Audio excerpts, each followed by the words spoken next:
Hello மக்களே! அடுத்த வருஷம் வரப்போற சட்டமன்ற தேர்தலுக்காக இப்ப இருந்தே எல்லா கட்சிகளும் ரொம்ப தீவிரமா தங்களோட பிரச்சார பயணத்த ஆரம்பிச்சுட்டாங்க. இது ஒரு பக்கம்னா, இன்னொரு பக்கம் கூட்டணி குறித்த பேச்சுவார்த்தை போயிட்டுருக்கு. அது மட்டும் இல்லாம, ஒரு கட்சியிலேருந்து இன்னொரு கட்சிக்கு முக்கிய தலைவர்கள் அணி மாறக்கூடிய வாய்ப்பும் நடந்துட்டுருக்கு.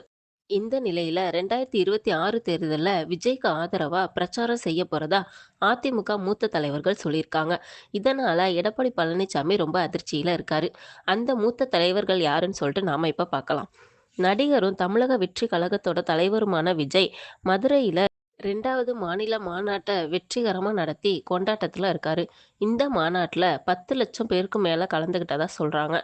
மேலும் இந்த மாநாட்டுல விஜய் பேசியது பல அரசியல் கட்சியினரையும் அதிர்ச்சிக்குள்ளாக்கியிருக்கு.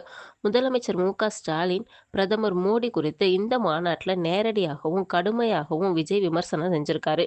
அதே மாதிரி திமுக, பாஜகவை தொடர்ந்து இப்ப அதிமுகவையும் விமர்சிக்க ஆரம்பிச்சுட்டாரு. விஜய், எம்ஜிஆர் உருவாக்கிய கட்சி இப்ப யார் கையில இருக்கு அப்படின்னு சொல்லிட்டு கேட்டிருக்காரு. விஜயோட இந்த மாநாட்டு பேச்சுக்கு திமுக, அதிமுக, பாஜக, நாம் தமிழர் உள்ளிட்ட கட்சிகள் கண்டனம் தெரிவிச்சிட்டு இருக்காங்க. இந்த சூழல்ல தான் அதிமுகவுல இருந்து நீக்கப்பட்ட பெங்களூர் புகழேந்தி, மருது அழகுராஜா போன்றவங்க விஜய்க்கு ஆதரவா குரல் கொடுத்துட்டு இருக்காங்க. வரப்போற சட்டமன்ற தேர்தல்ல திமுகவுக்கும் தாவேகாவுக்கும் தான் போட்டி இருக்கும்னு சொல்லிட்டு பெங்களூர் புகழேந்தி சொல்லியிருக்காரு. கட்சி தொடங்கி 7 மாசத்துல என்டிஆர் ஆட்சி அமைச்சாரு.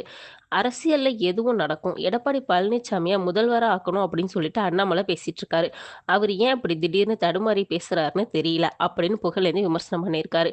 பெங்களூர் புகழேந்தியும் மருது அழகுராஜாவும் எம்ஜிஆருக்கு அடுத்தபடியா விஜய் தான்னு சொல்லிட்டு இருக்காங்க.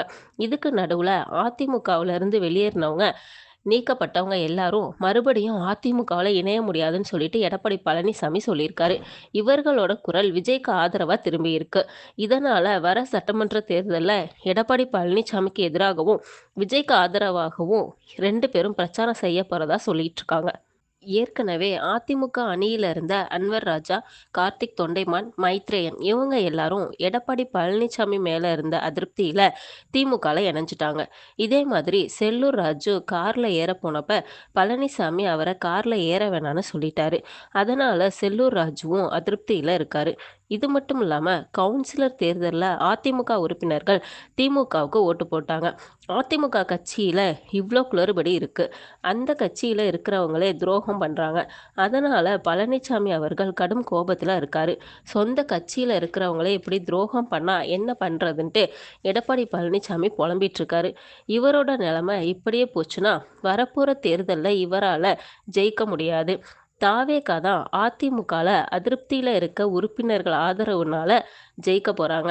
அதிமுக ஜெயிக்க வாய்ப்பு ரொம்ப ரொம்ப கம்மின்னு சொல்லலாம். நன்றி.